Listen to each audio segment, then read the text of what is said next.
of the 22 Capital Group, which is a venture capital social impact fund, investing in companies to increase their export capacity.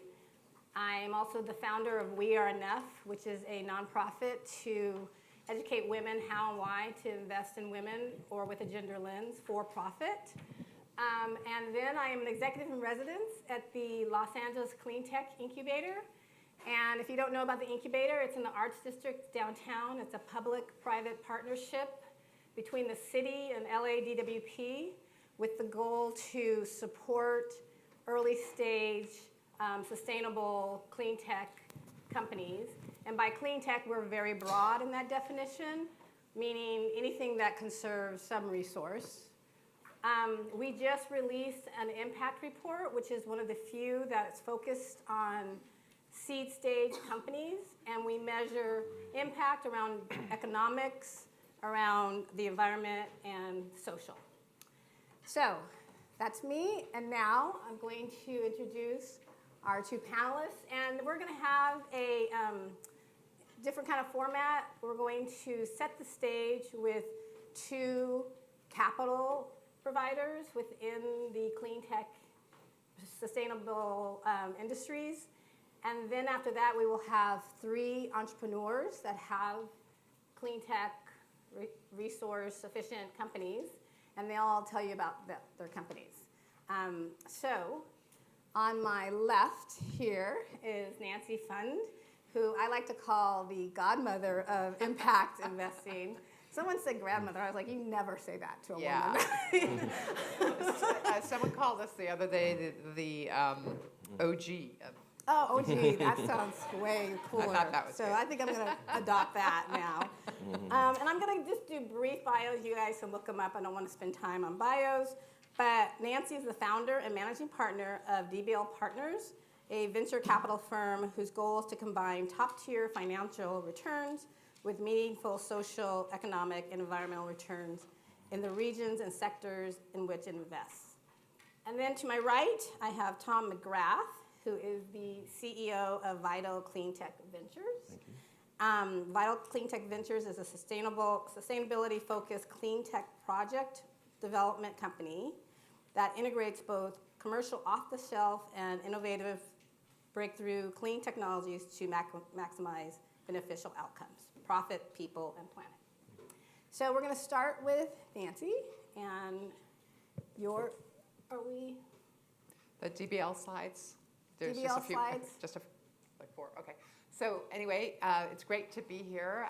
Thank you, Tracy. I'm a huge admirer of Tracy's from way back. And I'm based in San Francisco, and so it's always a treat to come down to warm Los Angeles in this fantastic conference center.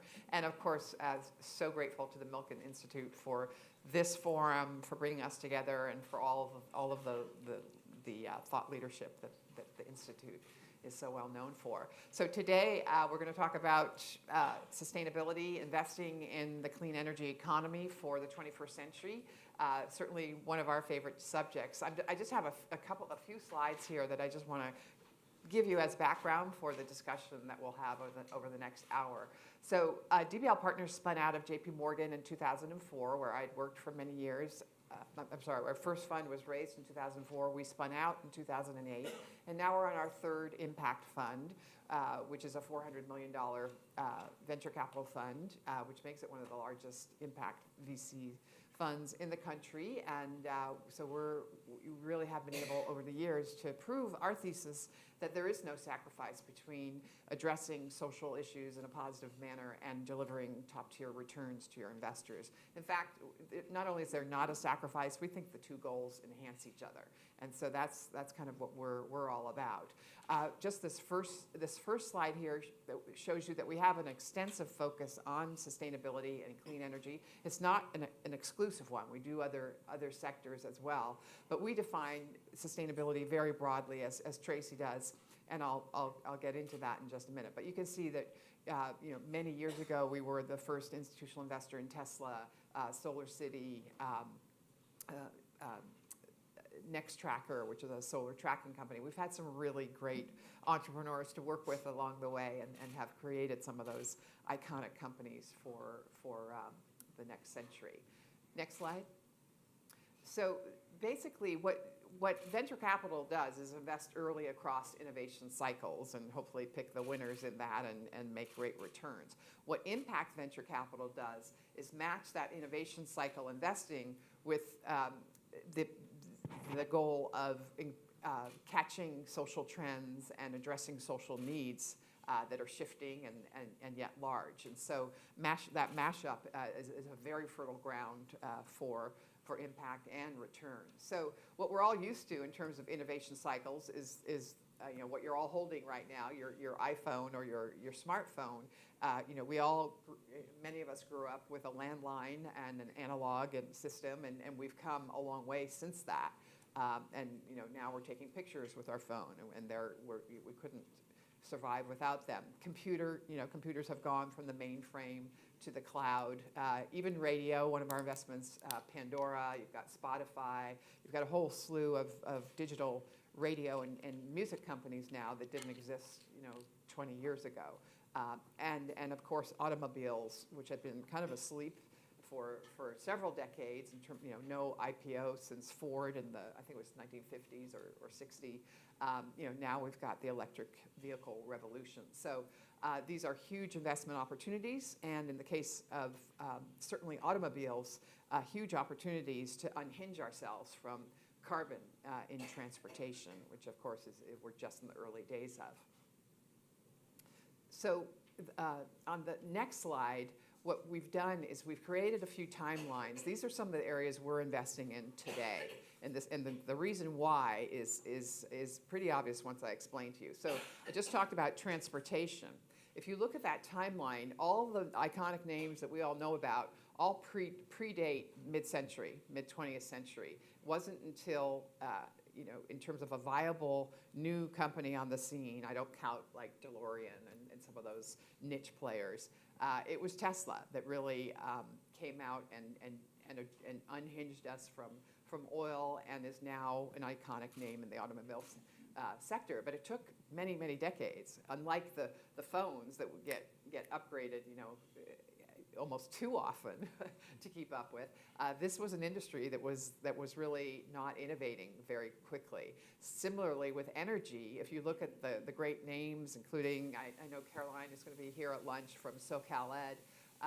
These are very early 20th century names because, of course, oil really started in that 1910 to 1920 time frame. But in terms of great new names, again, you didn't have anything until just 10 to 20 years ago. So again, anytime you see a sector that's not being innovated at a rapid pace, it's really an opportunity, an invitation really, to start investing and make some great financial returns and shake up an industry that needs to address 21st century needs and not 20th century ones. Aerospace, here we are in Los Angeles, one of the power cities for aerospace in that early part of the last century, and then frankly, along with Seattle, went into a decline, and those jobs were not, those companies did not continue to build and innovate, and so what you have now, you had the status quo since about the 60s. Now you have Gen 2 space clusters. Here, of course, you have SpaceX. In the Bay Area, you've got a whole cluster of next-gen NASA brainiacs, developing new space companies, and also Seattle is a core hub for this. And the aerospace industry has among the most highly valued companies on the planet. So don't worry about making good returns in this. Just worry about making it relevant to today's needs. And so what you're going to see, we have a company called Planet up in San Francisco that makes nano satellites so cheap, so fast, so easy that you can get an image of the Earth anywhere every day. And think about the way that helps people understand climate. So Mapbox, another one of our companies, doing a very similar thing with democratizing access to mapping. The recent very tragic fires up in Sonoma and Napa, it was Mapbox that helped people figure out how to get to some of the areas that were unreachable because of road closures and such. So increasingly, space tools will be turned onto Earth to understand our planet better, in addition to the traditional applications of space tools.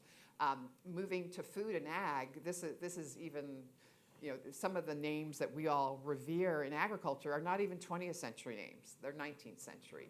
John Deere, the big tractor company that every little kid loves, 1838 it was founded. So, I mean, we have some work to do. I mean, we've got to kind of modernize. We've got to, not that there haven't been innovations. Cargill is another 19th century name. But our agricultural system is really designed not with the farmer as the first person in mind. It's, even though the value creation is done at the farm level. And so big data helps solve that problem, giving farmers their own data about, 20 million acres of what works and what doesn't, helps them make more money and make better decisions about fertilizer and other inputs, and helps them stay on their land and helps create a way of life that their children want to continue. And this is important given that we have almost 10 billion people on this planet in a few years that we need to feed. Another part of the ag equation that's different now than it was when these companies were created is food waste. The U.S. ranks 23rd out of the top 25 largest countries in terms of its food waste, 600 million pounds a year per person. We can't do that. That wastes energy, it wastes water, it wastes money. So there are technologies. We've got a company in Santa Barbara called Appeal Sciences that extends the shelf life of avocados and other produce with a natural plant-based mixture that's non-toxic and non-GMO. So there are ways we can get ourselves out of the trouble we've created, but it does take going after these sleepy industries and disrupting them. And so in the case of food and ag, you see here that other than Whole Foods, which now part of Amazon, which came on the scene in 1980, we really didn't see that innovation until very, very recently. All of the plant-based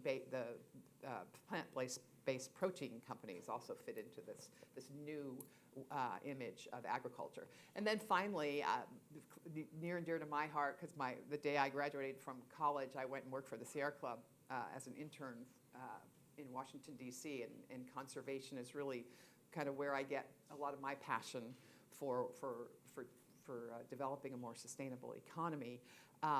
And yet, if you look at conservation, the great names, John Muir, the Sierra Club, Audubon, those are all kind of turn of the last century, 1890s to early 20th century. A few came on the scene in the mid 20th century, but we don't have a private sector iconic name that we associate with conservation.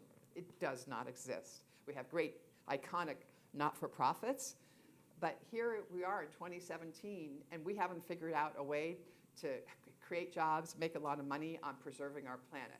I mean, that's just ridiculous, and we have, that's something we want to fix. We have a company in stealth mode that I can't really talk about, but I will next year, that is an attempt to attach a business purpose to conservation apart from the inherent value of protecting forests and capturing that carbon. So these are fields that are huge markets, have very highly valued companies in them, even though they're under-innovated. And so this is a recipe for terrific investing, and why California is such a leader is that we do have both the legacy and the innovation to match that. And then my last slide is just to give you one example of how energy is going to change, and we're in its very early days, is the advent of cheap distributed energy storage. So that all of those solar panels that don't work in the nighttime, all of those wind turbines that don't work when it's not windy, you store the excess electricity, the energy created, and use that at times where the grid is weak, or it's you want to extend the curve of clean energy rather than going back to perhaps a dirty fossil grid as we have in some places in California. So what this shows is just as renewable energy starts to dominate over the next over the next decade, you're going to see the energy storage market, which is a really tiny rectangle today, blossom into a huge international, multi-billion-dollar market. And the proof points are right here. SoCal Edison and Tesla developing that battery storage program after the gas leak. What was that called? Yeah, Aliso Canyon. That's a way to fix a major problem without building more peaker plants, which are expensive and dirty. You're going to see companies like Advanced Microgrid Solutions, which Arnold Schwarzenegger's chief of staff now runs, Susan Kennedy, taking a building like this and just reshaping the load without you even knowing it, pulling the power from the panels when it's cheapest, pulling it from the grid when the grid is strong, avoiding pulling power from the grid when it's 102 degrees out and everyone's got their air conditioners on, and automatically solving for clean, cheap, and reliable. And that will help energy efficiency with in buildings, and you won't have to push a button to say, reduce my temperature. It will all just happen without your even having to get involved. And that has massive impact for cost of electricity and the goal we all share, which is distributed clean energy affordable to all. Thank you, Nancy. So, Tom, you have a different approach to capital that most people don't know about. So go ahead and explain what you're doing. Okay, thank you. And then You put up the next slide, please. Yeah, thanks. So Tom McGrath, Vital Cleantech Ventures. So focusing in here on California, I come out of the Hollywood system, lighting union, camera union, had a lighting truck. I did so I was a gaffer and a cinematographer for a number of years. Shot in all the states around the U.S. I think I filmed in 30 countries, and so I was really a film tech person. And then I made my transition to clean technology about 6 years ago. I was filming a documentary up in northern Alberta, north of Fort McMurray, up in the tar sands region, where the oil that would flow down the Keystone Pipeline, should that ever be completed, that oil comes from northern Canada in the tar sands region, where they do extreme strip mining, and then they dig and they get the tar sand, and then they bring the river water and mix it in with the tar sand, frack for natural gas to boil that, to separate out, so double carbon oil, to separate out the oil, which would float up, skim that off, the water, what's left of it, they put back into the river, and the sand, what's left of that, they give back to the Native Americans, and they say, here's your land back. So north of there, the river flows north, and there's a fishing village, and we were filming a documentary about a young woman, Native First Nation leader, who had been going around the world advocating for her community. And I was standing in a gentle snowstorm across the street from a K through 12 two-room schoolhouse, so small town, amongst all these graves of kids that had recently died of cancer and leukemia, and as well as other people, adults that had died of cancer and leukemia in recent years. And the impact of that was pretty strong. Cut to me a couple weeks later, I'm in Vegas shooting 12-cylinder Dodge commercials. Nothing against Dodges, but just maybe sort of question, do I want to keep promoting that system?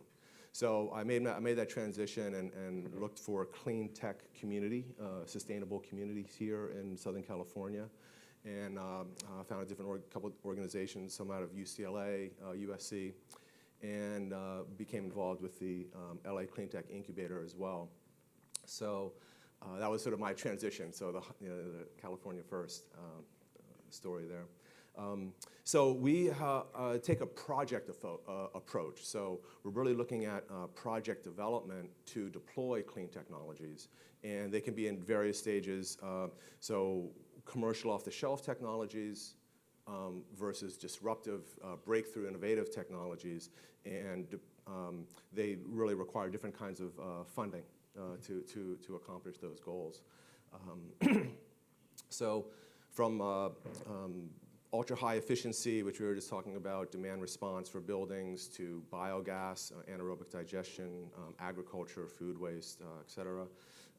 We have a breakthrough technology in the hydrogen space, and we have rapid dewatering technologies as well that we're looking through. And so it's a blend of those technologies. If I could have the next slide, please. Thanks.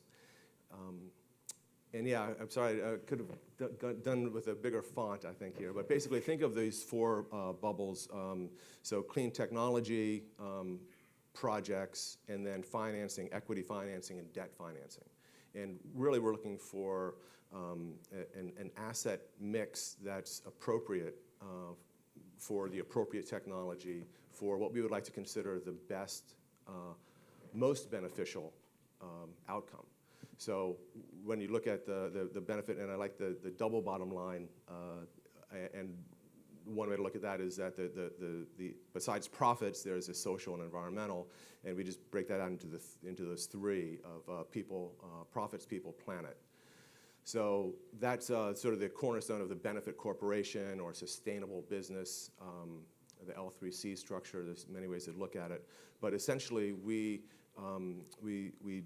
try to say, okay, instead of coming in, because it's interesting, when an inventor has what they would consider a breakthrough technology in the clean tech space, they're often reticent to sell it into the merge and acquire construct of the marketplace today. And so what we do is we try to channel that into potential projects as soon as possible. And then it becomes, well, how do we fund that? Is it a pilot project? Is there some blend of resources? But essentially, can you put an insurance wrap on it? Who's going to be comfortable in that investment space? Kind of the next slide, please. And so again, from more efficient data centers to buildings here on the campus here at UCLA. I don't know if you are familiar, but there's a great program where if you have an electric vehicle and you work at UCLA, they will give and take power from your battery during the day, depending on how far you say you need to go after work. So it's a great program. Dr. Rajit Gahad over in the next building is running that program, and so it's big data, really good analytics, and a dashboard that you can interface with that data in a very positive way. That gets to the microgrid. So there's a microgrid component to that, mini grid, microgrid, and how we get into the next sort of grid 2.0 or 3.0 even for a more sustainable future.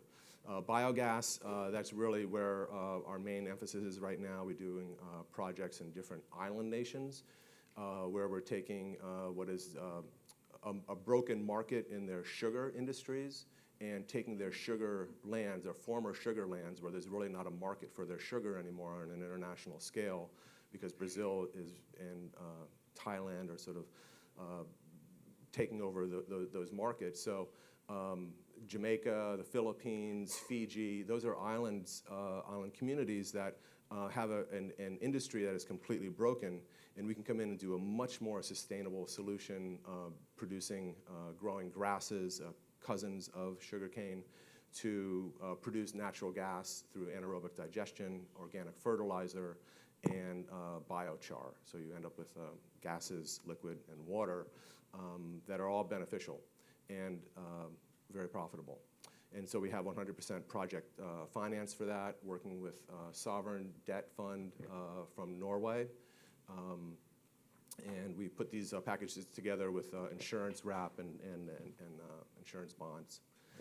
Let me see, so renewable hydrogen, again, there's a certain stealth mode to that conversation, but we've been having some very good progress there. And then rapid dewatering, coming up with, again, pretty novel ways to separate water from solids. So without using energy. So these are all massively energy reducing approaches. Next slide, please. Thank you. So where does this fit in on the larger scale? So looking at what's going on now after COP21, the Paris Agreement, now COP23 is underway in Germany, and islands, it's the Islands COP, and that is the president, or the Prime Minister of Fiji is the president of this COP23, and we have some projects under development there in Fiji to bring in, well, there's a wind project, a biodigester series of projects, and so we're in development stage on those projects.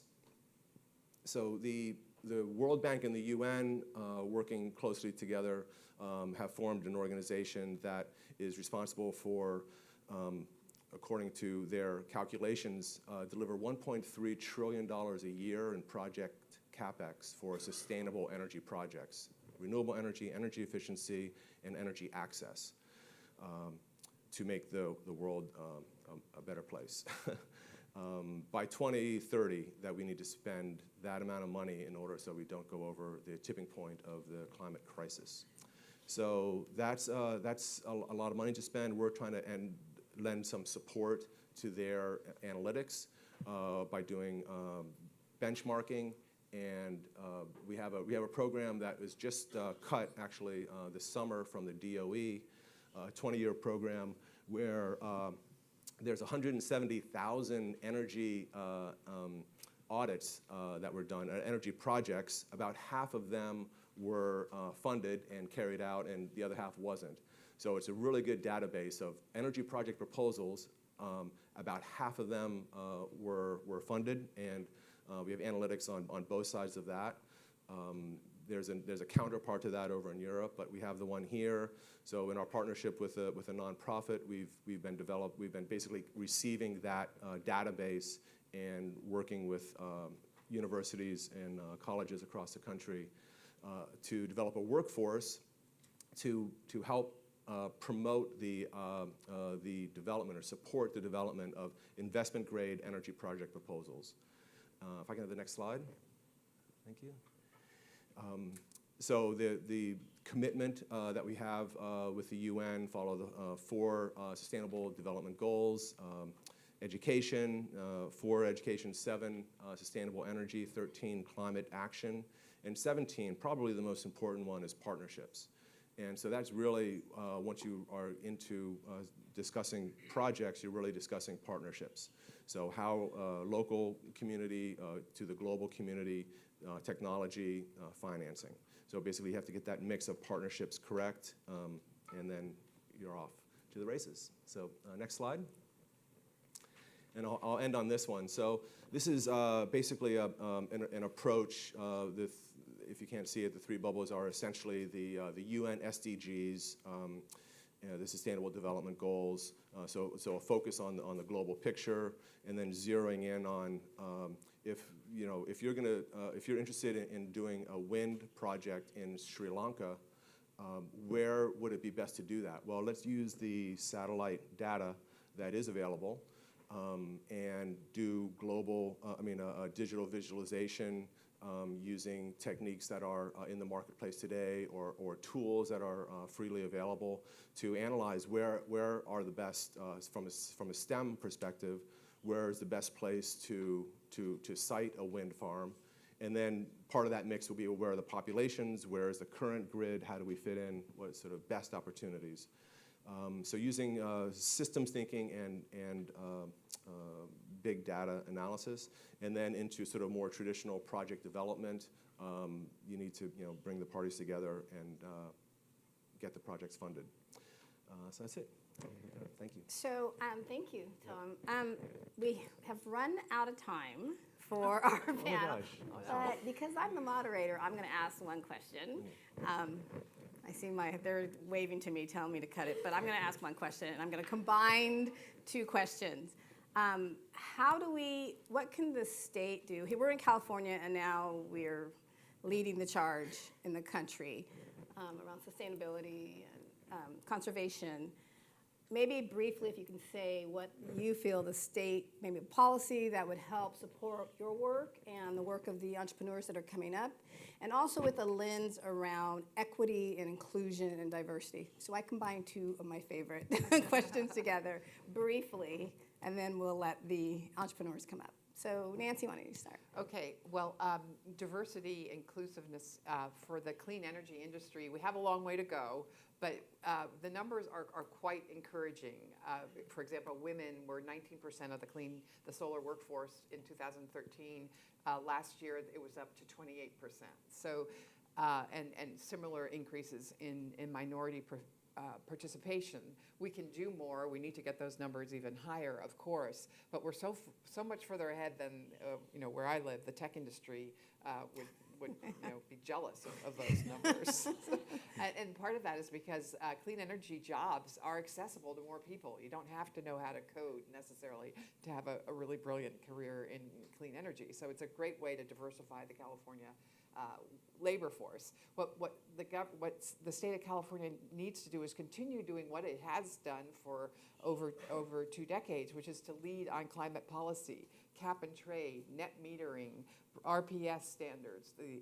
Unfortunately, the renewable 100% renewables bill got stuck in kind of politics at the last minute. I mean, these are the kinds of policies that, for me, an investor, could provide something extremely important, which is visibility.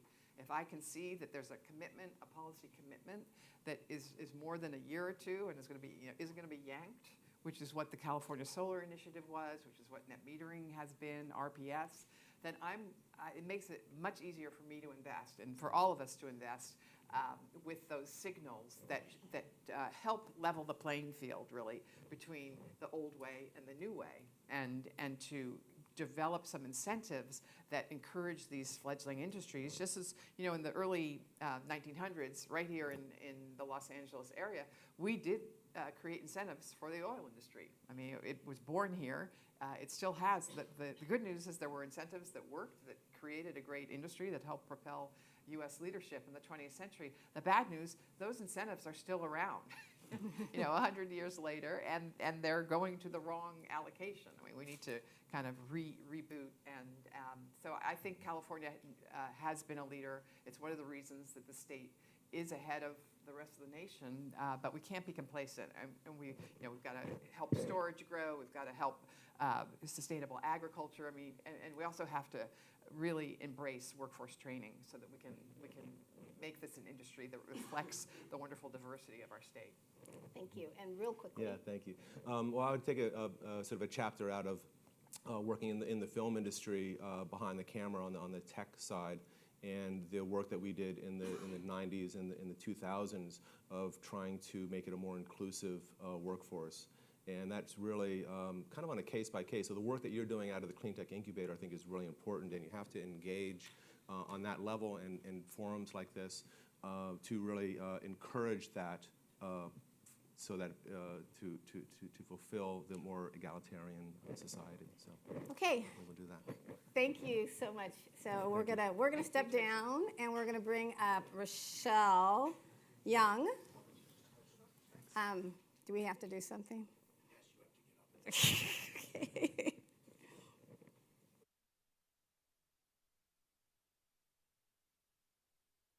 I'm going to plug something while I'm up here. So women and equity and people of color is a big issue for me. And recently there was released a book called 200 Women Who Will Change the Way You See the World. The proceeds of this book goes to different charities around the world. And you have well-known women in it and some not well-known women, and I am one of them. So get that book. 200 Women Who Will Change the Way You See the World. Okay, that was my little. So Rochelle Young is the let me get my here. Sorry, Rochelle. Co-founder and president of Mammoth Trading. She is an economist, an engineer, and entrepreneur who believes it is possible to grow business profits today while sustaining natural resources for the future. Rochelle. Thank you so much. Well, I first want to extend my heartfelt thanks to the Milken Institute for the support of this project that I'm going to share with you today, and then for inviting me to do exactly that, share with you. So I want to start by talking a little bit about groundwater markets. You know, in the emerging context of the state's new groundwater management policy, we've been hearing a lot about groundwater markets. And indeed, groundwater markets are a phenomenal tool. They can help to reward conservation by monetizing it and giving a new revenue stream for exactly that. However, there are a number of intermediary and challenging steps that enable markets. So what I want to do is take us on a journey of some of those steps. So let's start here. Do I have a clicker? Sorry. Is that this? Oh, indeed. Okay. So can anyone, oh, that's really nice, thank you. I've never had an adjustable podium before, and as someone who's quite short, this is really nice. Can anyone take a guess of where this is? Oh, come on. Okay, well, I was hoping that someone would say Mojave, but in which case you would have been about 30 million miles off, but indeed this is an image of Mars taken about 20 years ago on the Pathfinder mission. It turns out that we know more about the surface of Mars. Oh, that's what that is. That's not the clicker. That's sorry, it's this. Oh, I believe you. Okay, it turns out that we know more about the surface of Mars than we do about groundwater use in our country.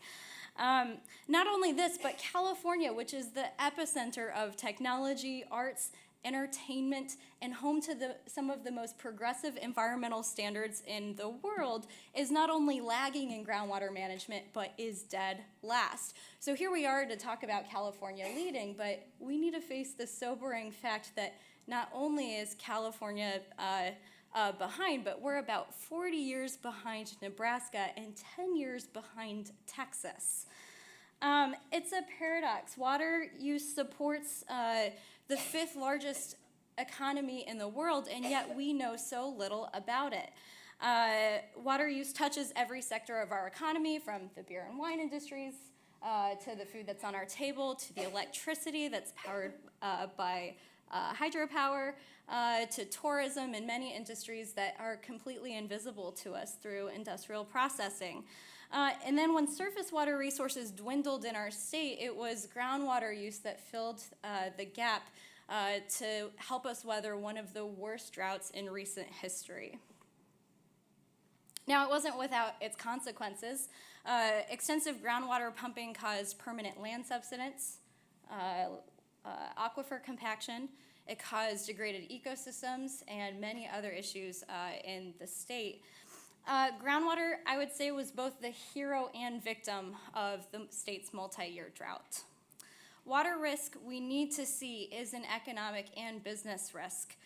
Without long-term management of all of our water resources, surface water and groundwater alike, we put many of our businesses at risk of drying up themselves. Successful water management will require data and tech innovation like we've never seen before, but I want us to take a look at where we are today. 1 in 4 Californians rely solely on groundwater, so that's about 10 million people. Groundwater use accounts for about 40% of our state's total water use in any given year, and in drought years that can surge to 2/3. Only 1 in 4, though, meter their groundwater wells.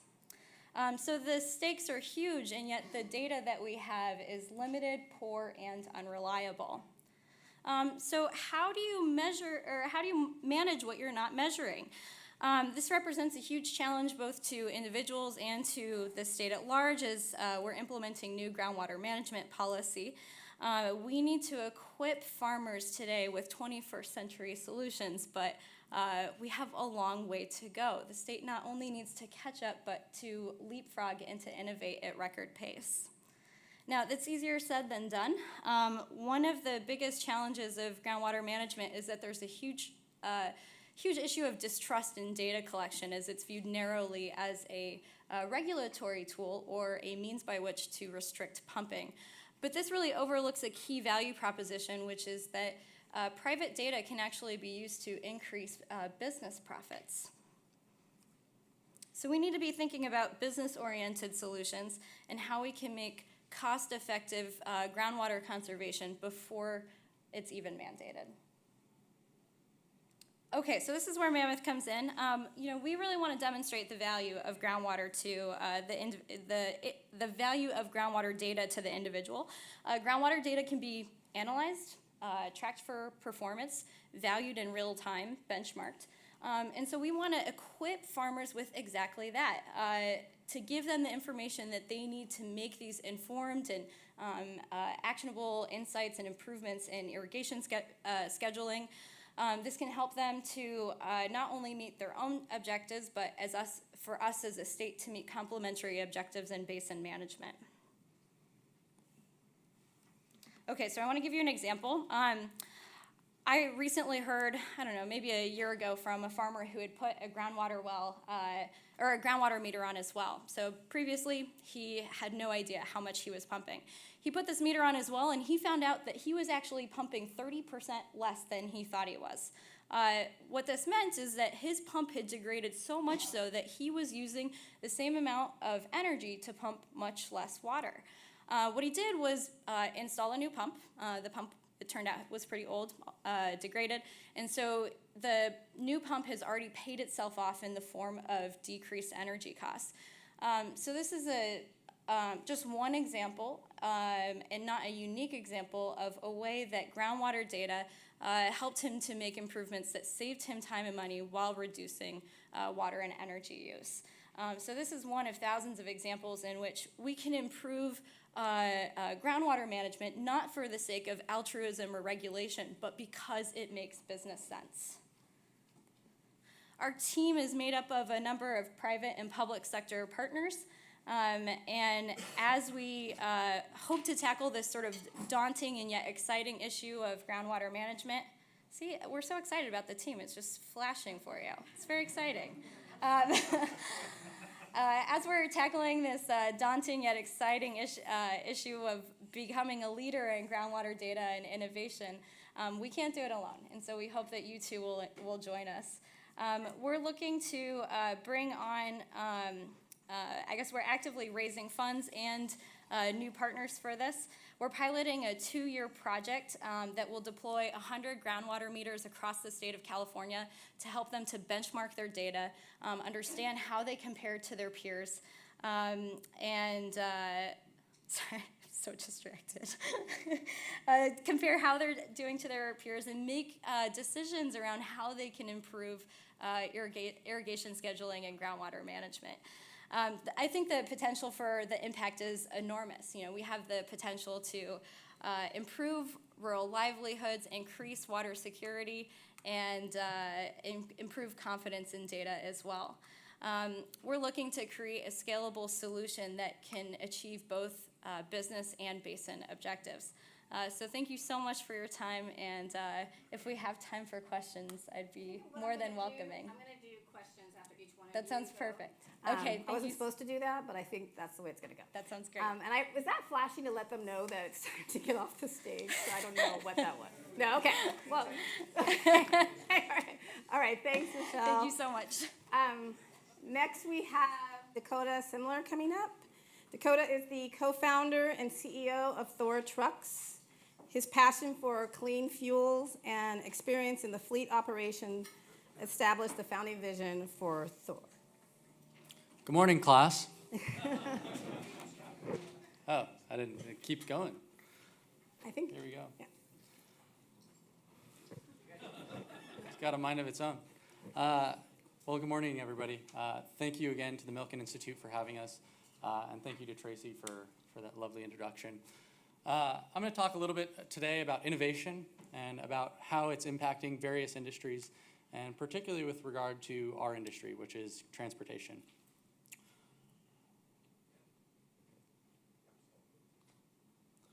So, as you guys might be able to tell, this is a grocery store from the 1960s. Pretty conventional. There's a lot of different products on the shelf, a lot of different choices. And here's what we have today. So as you can see in a lot of the consumer spaces, we've seen tremendous amounts of innovation from the way actually consumers get their food, from the way food is produced, all the way to how quickly you can order it, right? So if you look at Prime Now, it's a perfect example of getting food within an hour or within 45 minutes. A lot of that innovation is transcended through consumer spaces, but if you look into a lot of the transportation industries, into government, that innovation has kind of halted. So I'm going to talk a little bit about transportation, and I want to preface it by actually showing you a photo of actually very nearby to this building. These are actually photos of Los Angeles, and as you can see, over the past 50 to 60 years, very little has been done about the pollution problem here. And we look at all this innovation in the consumer space and web tech and software, but we don't see it transcending through some of the really sensitive issues that are affecting our societies today. From environmental justice to air pollution and air quality, even to where we source our energy from. And this is really the root of a lot of our problems. So if you look at this truck, this is a truck from the 1960s, very heavily polluting diesel truck. This is actually how I got into this space. I am from a multi-generational family of fleet operators, and we actually ran these trucks, and we're part of the problem. And if you look at this truck, actually 50 years forward, you'd think it would be really innovative, super progressive, it would be aerodynamic, it would have different powertrain systems, it would have all different kinds of features and functions to address some of the problems that it's creating for society. Although, really none of that happened. So, due to a variety of factors that I don't want to go into today, the industry has really stagnated, right? So you have an innovation curve that has really taken off in a lot of industries, but has kind of left the commercial trucking world and the commercial vehicle world behind. So what we've seen is that there's been a lot of policy, all the way dating back to the early 60s, dating back to the 70s with the OPEC crisis at the federal and the state level. And leaders at the local, state, and federal level have all tried to solve this problem. And it's really supported a lot of these early groundbreaking technologies and innovation and research that have been done by small and large companies alike. But what we've found is that it's not just going to take state leaders, it's going to take business owners as well. So as I mentioned before, we operated a fleet. We had about 150 diesel trucks in one of our largest fleets, and we still operate fleets today of smaller medium-duty trucks. What we found is that if there was somebody coming to us with a green solution or a sustainable solution for transportation, we didn't want to hear about it. There was nothing that interested us in that. So we needed something that really got us listening or perked our ears up, and that was return on investment. So everything we do from now on with Thor Trucks is actually focused on that. It's focused on a customer-driven innovation cycle. Everything that we do is driven by return on investment for the fleet operators.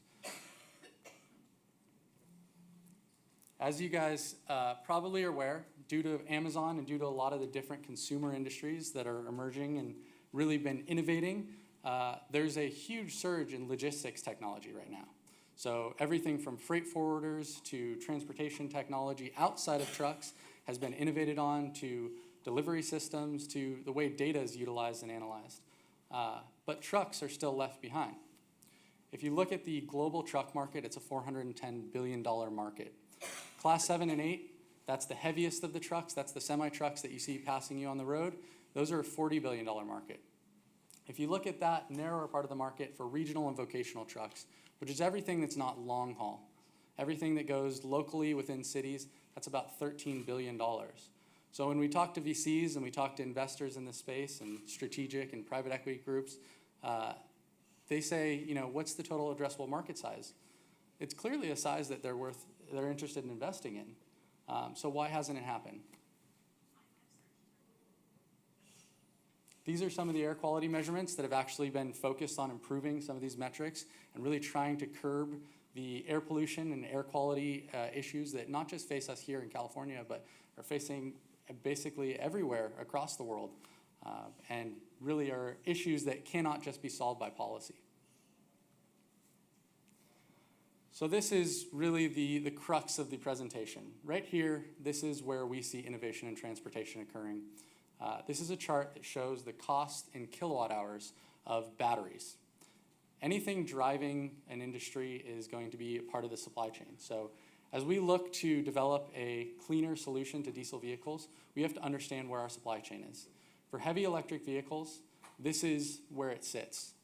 As we've seen with Tesla and the emergence of other EV companies and some of the major big three automotive players like Ford, GM, Chrysler, all taking bets to get into the electric vehicle space, this price has come down considerably.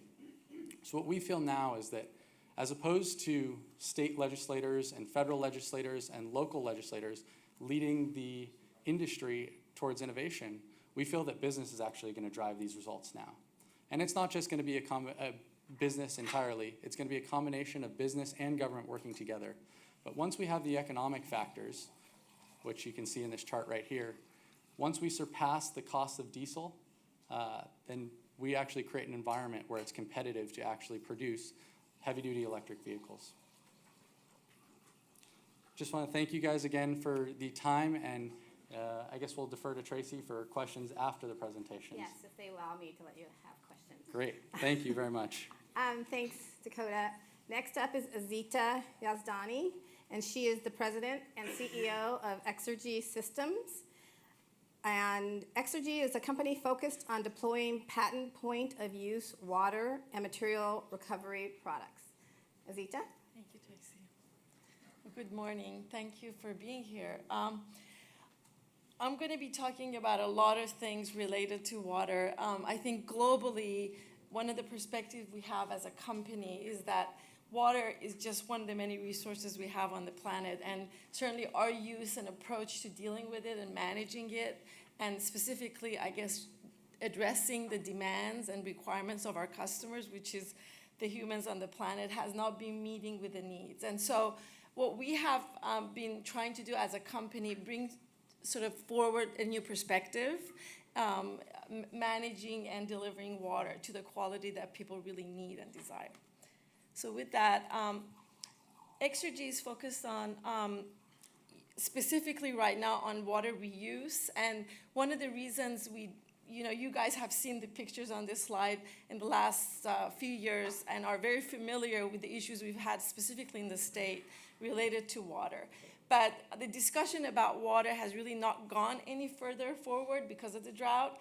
And that has been really unfortunate because although it's been a crisis and continues to be a crisis because of climate change, we're going to see more and more of that impacting our daily lives. Discussions about water reuse and really feeding recycled water for drinking is still really strange to many of us. And we're not familiar how this is going to impact us as a consumer and if we're going to be comfortable sort of drinking what we produce. And so what I want to do is, I'm sorry, this is not clicking as fast. One of the things that I want to talk about is recycling is still very, very new on the planet. Less than 6% of the water on the planet is physically recycled by us humans. So it's really a new market. And our traditional approach to water has been really central management. I don't know how to click this. Okay. Has been central management of water. We all are familiar with water pipes delivering water supply to our homes and carrying away wastewater. And these central systems have been the premise of water management across the globe. And there's a lot of issues with that. Frankly, these infrastructures all over the globe, specifically in the United States, has been an aging infrastructure. So we're going to be spending a lot of money in the coming years really repairing and maintaining this infrastructure that we've been relying upon. Also, decentralized mechanism of treatment, which has been our huge wastewater treatment facilities in major cities, even in smaller cities, really employ very outdated technologies. And really amending those systems to incorporate new innovative things is almost impossible with the way the system is set up today. And also, frankly, what has been happening is that we're seeing a lot of efficiencies with technologies like in homes, like from shower heads to efficient washers. So reduction in water usage per capita. In fact, in LA is very proud to say that although the population has grown, we have the same water consumption that we had about 20 years ago. And the city is very proud of that. And that's really important to note because, in fact, our consumption and what leaves homes and what leaves building has been reducing over the years. So just a couple of these slides, I want to kind of give you sort of the backup documentation of why this infrastructure investment and continuing to focus there, I think as a state, as a society, really is a critical thing. Our aging infrastructure, just the operation and maintenance of the piping in the drinking water system is going to be over $100 billion a year in the United States. And this has been growing as this chart shows.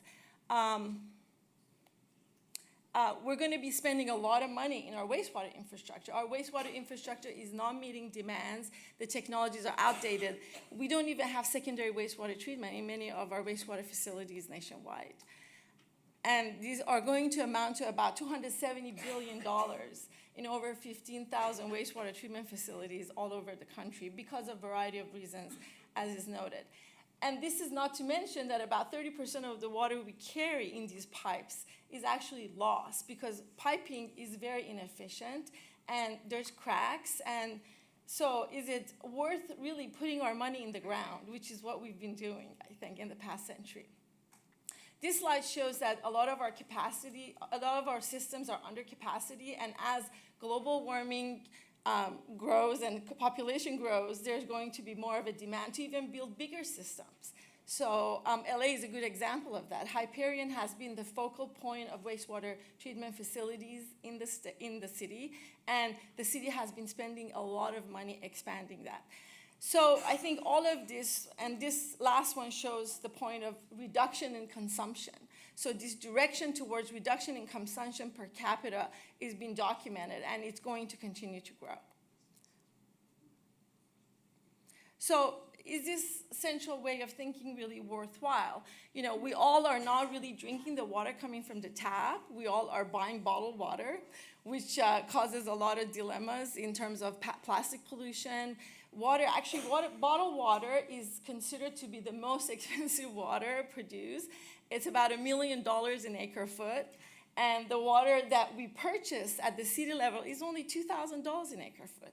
So imagine the consumers are spending all these expensive dollars. They actually are spending this money, but they really are not buying the water. So we're not delivering to the quality that the customer requires. And in fact, in the water business, the customer doesn't come first. It has been coming last. And then this whole issue, sorry, I need to go back. The whole issue with the chemicals. Our current systems cannot handle the complex chemicals that we have in our society today. The pharmaceuticals that are in our water systems, and now they're making their ways in our drinking water systems, are another reason why technology is really needed desperately in order to address some of these issues. Our conventional systems cannot address. And then, of course, the environmental justice issue, which is the poor communities are getting their fair share of the water quality. They usually have contaminated water coming out of the taps, they drink it, they shower in it, they eat it. So our whole strategy is, we really need to shift the way we manage water to a decentralized approach, because really what we're able to do, we're able to put our resources where we really need it. And we actually can put our monies for the quality of the water we need where we need it. And this doesn't mean necessarily the traditional septic systems that we've had in the past, but really bringing technology solutions to market, which is the water industry for the last 100 years hasn't really done. And if you really look at the way today that we're looking at even at recovery of water, we're using RO. RO is about 100-year-old technology. So is RO the most efficient way for us to really manage sort of a technology approach, especially in a central way? So, and also what is nice about centrally looking at these things is we're in fact able to deliver technologies much more robustly, integrated at every level of the society, from buildings to homes to industrial applications, which is what we're focusing on right now. And we're able to recover water where we can recover it. We get efficiencies that are incredible efficiencies, around 90% water recovery. And our costs are about 70% less than what customers pay to bring water in, to treat water, and waste that water, which, by the way, has to also be treated.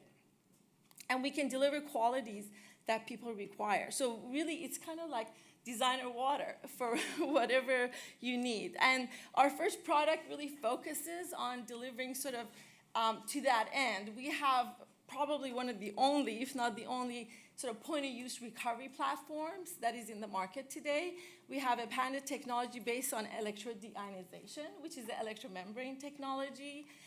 It is new, it's innovative, and we chose to focus on the tech sector because, in fact, technology is one of the largest consumers of water globally.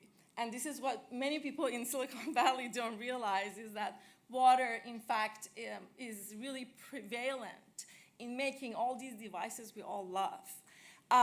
Tech industry consumes billions of gallons of water a day globally. This slide shows that most of that, of course, nowadays is in Asia, but we still are using quite a bit in US and in Europe of this water. And basically, high purity water is a large part of a water market which is growing, in fact. It is not like a traditional water market that is not growing, only 5%. This is about 30% growth. So ultra pure water market is about a $16 billion market.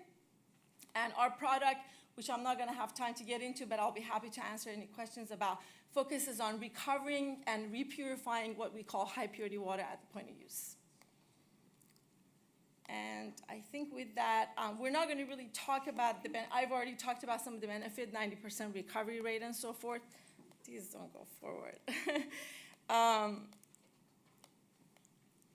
Reduced demand for wastewater, and also really replacing an antiquated strategy of deionizing, which is very outdated. But in summary, I'm sorry, they asked me to wrap up. So basically, I think it's time for us to rethink. Our investment dollars have been going traditionally to infrastructure investment, and even in the recycling methodologies that we have globally, we're looking again at central systems. And this is really not an efficient way to solve water problems. I believe it would be much more efficient to look at technology penetration and deployment decentrally. And with that, I'll be happy to answer any questions. Thank you, Zita. Unfortunately, we're not going to have time for any questions because this is a dense subject. There's a lot of information, and you can see there's a lot of opportunity here, and we just tip of the iceberg here. So everyone's around afterwards. If you have questions, please ask them. And thank you for joining us, and thank you to Milken.